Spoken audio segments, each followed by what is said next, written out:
بسم اللہ الرحمن الرحیم۔ معزز خواتین و حضرات، بھائیوں اور بہنوں، آج کے سبق میں ہم پڑھ رہے ہیں نون قطنی۔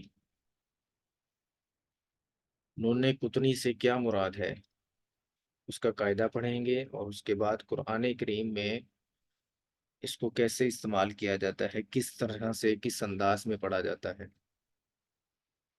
تو نون قطنی قرآن کریم میں ہم جب تلاوت کر رہے ہوتے ہیں تو یہ بالکل چھوٹے سے سائز میں لکھا ہوتا ہے۔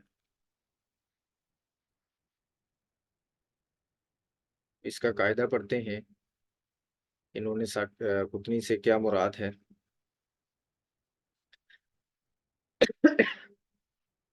قاعدہ نمبر 1، نون قطنی کہتے ہیں کہ قرآن مجید میں ایسا چھوٹا سا نون جس کو زیر کے ساتھ پڑھا جاتا ہے اسے نون قطنی کہتے ہیں۔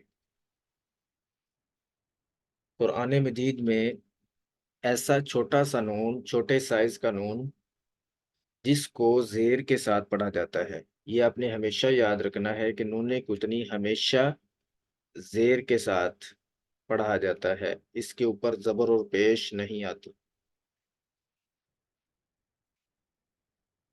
جہاں پہ بھی نون قطنی آئے گا اس کے نیچے زیر ہی آئے گی۔ تو قرآن مجید میں ایسا چھوٹا سا نون، چھوٹے سائز کا نون جس کو زیر کے ساتھ پڑھا جاتا ہے اسے نون قطنی کہتے ہیں۔ قاعدہ نمبر 2، نون قطنی سے ابتدا نہیں ہو سکتی، یعنی جب ہم قرآن کریم کی تلاوت کر رہے ہوتے ہیں تو ہم وقف کر دیتے ہیں تو نون قطنی سے ابتدا نہیں کریں گے، یا پچھلے الفاظ سے ملائیں گے، یعنی پچھلے کلمہ کے ساتھ ملا کر پڑھیں گے، یا پھر نون قطنی کے بعد سے جو ہے وہ شروع کریں گے، لیکن نون قطنی سے شروع نہیں کر سکتے، نون قطنی سے ابتدا نہیں ہو سکتی۔ جیسے یہاں پہ یہ اس کی مثال لکھی ہوئی ہے، اس طرح کا یہ چھوٹا سا نون ہوتا ہے، جیسے یہاں پہ لکھا ہوا ہے نا، تو اسی طرح قرآن کریم میں یہ چھوٹا سا اسی طرح لکھا ہوگا۔ تو اب یہاں پہ ہم نون قطنی سے ابتدا نہیں کر سکتے، یعنی اس کو بھی تو نہیں پڑھ سکتے، اس کو بھی تو نہیں پڑھیں گے۔ اگر ہم نے پڑھنا ہے تو پچھلے والے کلمے سے ملا کر پڑھیں گے، پھر یہ نون قطنی پڑھا جائے گا۔ ہاں، اگر ہم یہیں سے ہی ابتدا کرنا چاہ رہے ہیں، شروع کرنا چاہ رہے ہیں، تو ہم اس کو اہبتو پڑھیں گے، یعنی یہ جو الف وصل ہے تو اس کو حمزہ بنا دیں گے، یعنی اسی کے نیچے زیر لگا دیں گے، تو اس کو اہبتو پڑھیں گے اس حمزہ کے ساتھ، نہ کہ نہبتو۔ تو نون قطنی سے ابتدا نہیں ہوتی، اس لیے ہم نون قطنی سے شروع نہیں کریں گے۔ اگر آپ نون قطنی کو پڑھنا چاہتے ہیں تو آپ پچھلے والے کلمے سے ملا کر پڑھیں گے، تو لہٰذا نون قطنی سے ابتدا نہیں ہو سکتی، جیسے نہبتو وغیرہ، اس طرح سے پڑھنا غلط ہے، ٹھیک ہے، نہبتو پڑھنا غلط ہے۔ یہ بہت اہم یہ ہمارا بیان چل رہا ہے نون قطنی کے حوالے سے، کیونکہ بہت سارے ہمارے بہن بھائی دوران تلاوت اس کو چھوڑ دیتے ہیں، اس کو پڑھتے نہیں ہیں، یعنی ایک لفظ سکپ کر دیتے ہیں، جہاں پہ بھی نون قطنی آتا ہے اس کو سکپ کر دیتے ہیں، چھوڑ دیتے ہیں، جبکہ نون قطنی پڑھا جاتا ہے۔ تو قرآن کریم سے بھی اس کی باقاعدہ آپ کو ایگزامپلس دی جائیں گی انشاءاللہ۔ تو نون قطنی سے ابھی تک ہم نے دو چیزیں پڑھی ہیں، ایک تو یہ ہے کہ قرآن مجید میں ایسا چھوٹا سا نون، چھوٹے سائز کا نون جس کو زیر کے ساتھ پڑھا جاتا ہے، جس کے نیچے زیر آتی ہے، اسے نون قطنی کہتے ہیں۔ اب نون قطنی پڑھا جائے گا یا نہیں پڑھا جائے گا؟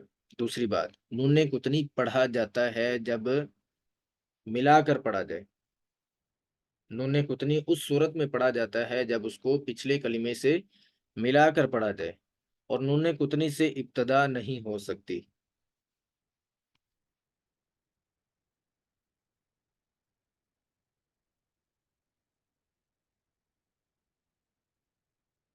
نون قطنی سے ابتدا نہیں ہو سکتی، جیسے نہبتو وغیرہ، اس طرح سے پڑھنا غلط ہے، یعنی نہبتو پڑھنا، اس سے ابتدا کرنا، اس سے شروع کرنا۔ اگر نون کتنی کو پڑھنا ہو تو اس کی شرط یہ ہے کہ اس سے پچھلے کلمے سے ملا کر پڑھا جائے۔ اگر آپ نون کتنی کو پڑھنا چاہتے ہیں تو اس کی شرط یہ ہے کہ آپ اس سے پچھلے کلمے سے ملا کر پڑھیں گے، جیسا کہ خیر نہبیتو، یہ جو نہبیتو یہاں پہ لکھا ہوا ہے اس کے پیچھے والا جو کلمہ ہے وہ خیر ہے، تو ہم جب پیچھے سے ملا کر پڑھیں گے تو پھر سینٹر میں اس کو پڑھا جائے گا، خیر نہبیتو۔ اس کو بڑے نون کی ہی طرح پڑھا جاتا ہے، جیسے ہم بڑے نون کو پڑھتے ہیں اسی طرح ہی اس کو پڑھا جاتا ہے، لیکن صرف اس کا سائز چھوٹا سا ہوتا ہے، ٹھیک ہے۔ اس کو نون کتنی بولتے ہیں، یہ زیر کے ساتھ پڑھا جاتا ہے، اس کے نیچے ہمیشہ زیر ہی آئے گی، اور نون کتنی سے ابتدا نہیں ہو سکتی، یعنی اس سے ہم شروع نہیں کر سکتے کسی بھی تلاوت کو۔ تو اگر ہم اس کو پڑھنا چاہتے ہیں تو ہم پچھلے والے کلمے سے ملا کر پڑھیں گے، ایسے سمجھیں کہ نون کتنی وصل کی صورت میں پڑھا جاتا ہے، وصل یعنی ملانے کی صورت میں، جب ہم دونوں کلمات کو ملائیں گے، دونوں کلموں کو ملائیں گے تو درمیان میں یہ بھی پڑھا جائے گا۔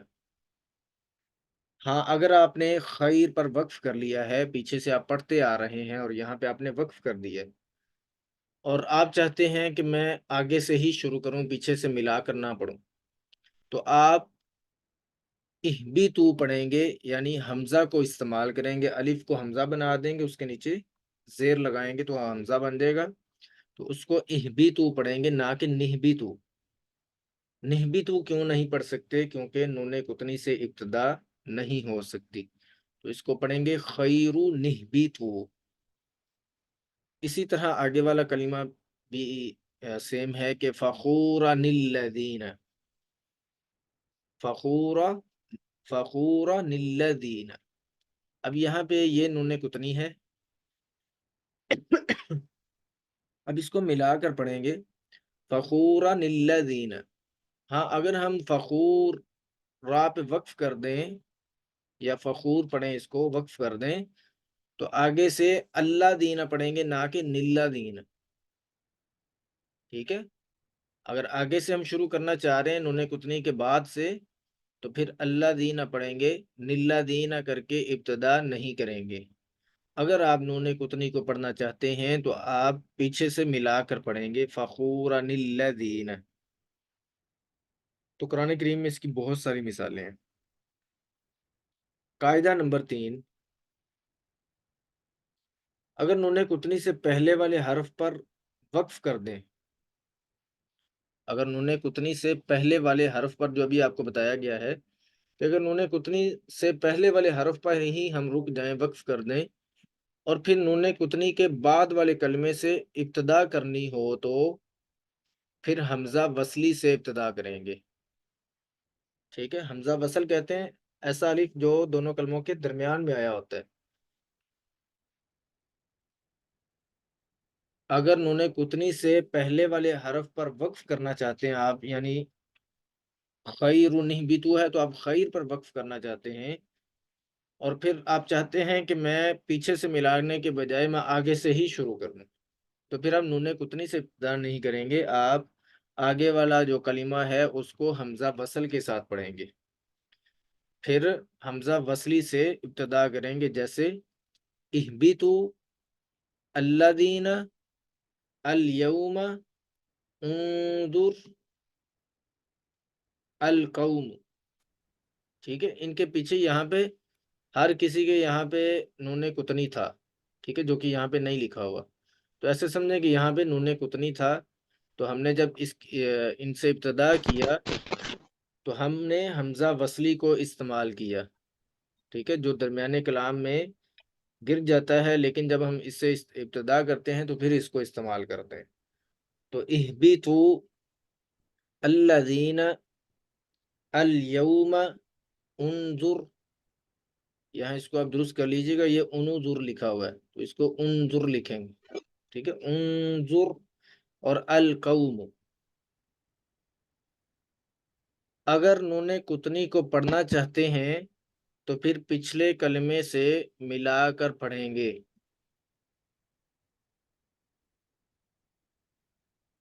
جیسے